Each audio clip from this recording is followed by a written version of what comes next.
So the colony of Togoland was established towards the period of the European colonization of Africa, generally known as the Scramble for Africa.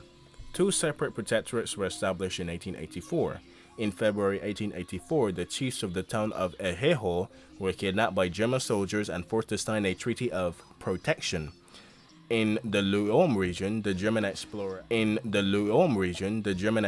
and medical doctor, imperial council, and commissioner of West Africa, Gustav Nightingale, was the driving force towards the establishment of a West African colony in Togoland, as well as Cameroon. From his base on the Spanish island possession of Fredo Po in the Bight of Burafriha, he traveled extensively to the mainland of Africa. On the 5th of July 1884, Nightingale signed a treaty with the local chief, Malapa III, in which he declared a German protectorate over a stretch of territory along the Slave Coast and on the Bight of Benin.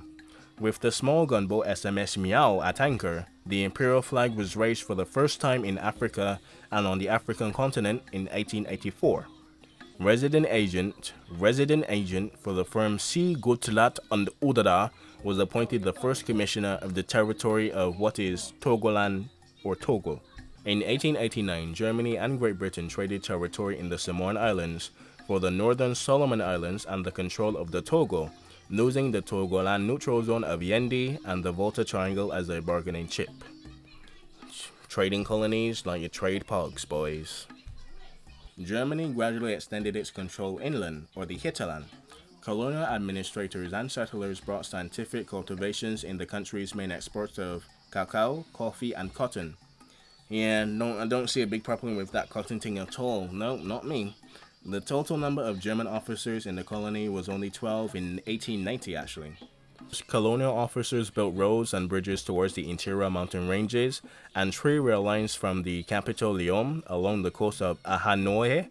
In 1905, the Palam line, which is modern-day Kalaim in 1907, and the longest line, the Hinterland Band, to Akita Pante in 1911.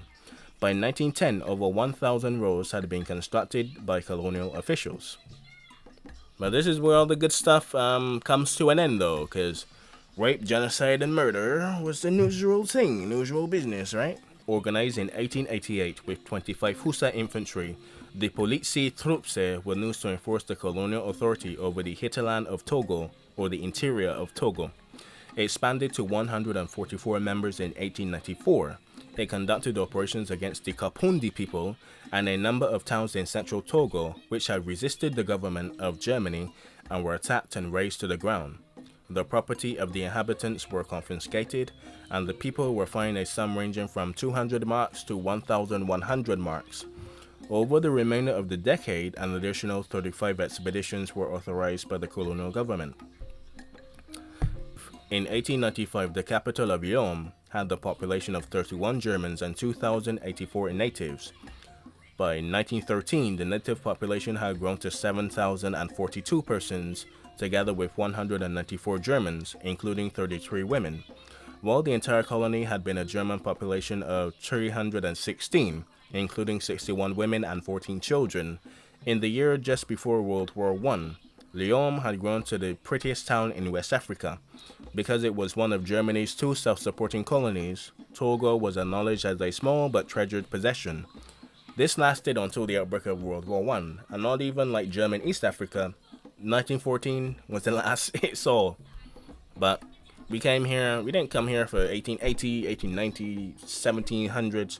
We came here for 1914. So after calling on the German colonies to surrender on the 6th of August 1914, the French and the British troops invaded unopposed the very next day.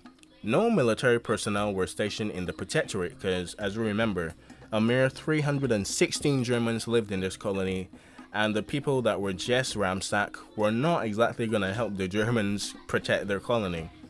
So the police force consisted of a commander and a deputy commander, 10 German sergeants, 1 native sergeant, and 666 Tongolese policemen or Togolese policemen deployed throughout the territory. The Entente forces occupied Lyon and then advanced towards the powerful and new radio station near Kamina, east of Ankapitume, The colony surrendered on the 26th of August 1914, after the German technicians who built the radio installation destroyed the station during the night of the 24th to the 25th of August. It was an all-nighter, guys. In the weeks before the destruction, Cameroon, German Southwest Africa, and German East Africa, and 47 ships in the high seas were sending reports to the Allied actions, as well as warnings to the troubles ahead.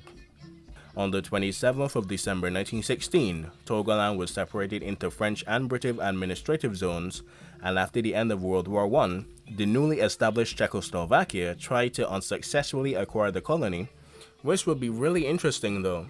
Like, out of all of the post-Habsburg colonies, Czechoslovakia.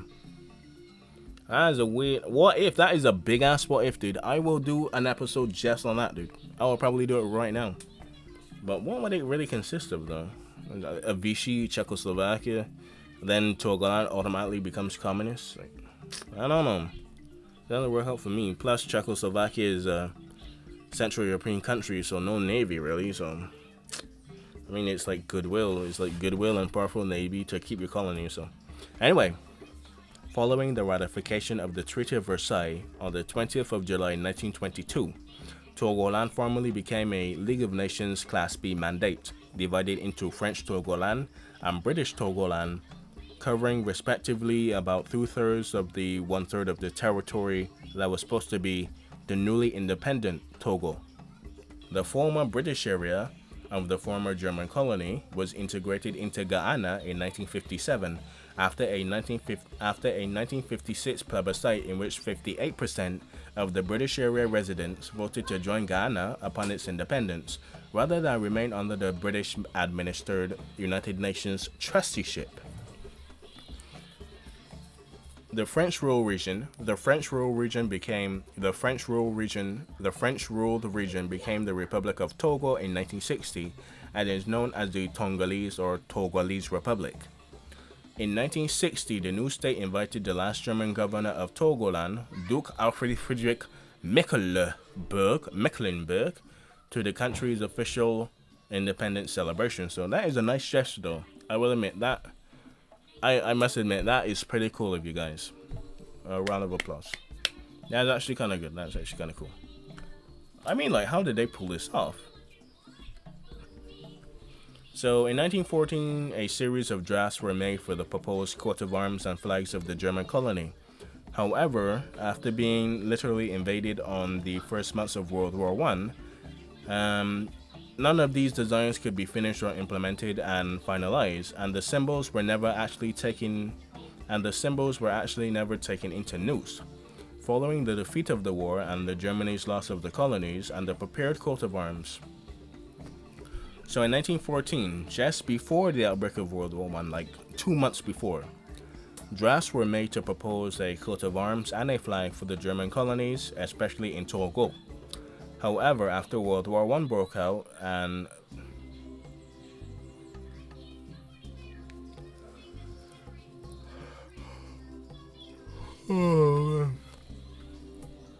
So in 1914, a series of drafts were made to propose the coat of arms and the flags of the German colonies. However, World War I broke out before the designs could be finished and implemented and finalized, and the symbols were never actually taken into use.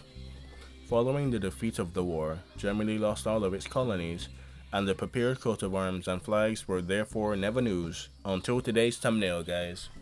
But anyway, guys, that is me. I was thinking about doing the road to Kabul, but I always got some more too, so I don't really gotta stretch myself. But at least I know I got like 2 things in the pocket. So after I just chill out for a bit, I'm gonna start editing Cuba in Africa, and then try and start to do Togo. Hopefully they're all not too fast, or else that involves some reshoots, which I'm not too, which I don't mind. Togoland could be a good warm up for tomorrow. So anyway, guys, hope you enjoyed. Hope you like it. Hope I'm not talking too fast. I don't know. Sometimes it sounds very normal to me, but sometimes I could make a word sound like 2 words at one time. So I don't know if it's because I'm tired, or you already know my situation, guys. These kids, man. These kids got me good. But like, I guess like all the fast parts should really be after the former German colonies were integrated, like around there. I'm not saying that you shouldn't keep a consistency, guys, but we're basically at the end, so that's probably why it started to run down as well. So, but anyway, guys, I do talk slow and then I try and do a little speed, trying to sound enthusiastic, which I am, but still trying to keep it just enough. But anyway, guys, enough rambling. Hope you enjoyed the new format.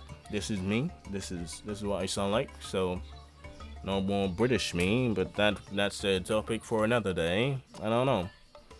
I would just, I guess I would try and figure out, like, was I trying to be like a super serious documentarian? Because what I really remember is like back in the day when I was actually writing scripts from documentaries, again like summaries and stuff, I would always notice it was either like super British or just vaguely British accents in most of the World War One documentaries. Because World War Two, Mafia, like Vietnam, obviously an American presenter for sure, but World War One doesn't really hold a lot of weight as it should in America, because they were only there for not even the full year.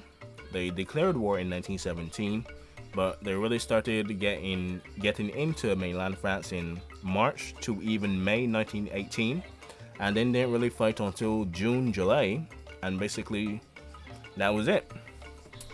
So a year declare of war and about 3 to 4 months of fighting. So I don't. That's not really. Even Romania did longer than that, even though it surrendered.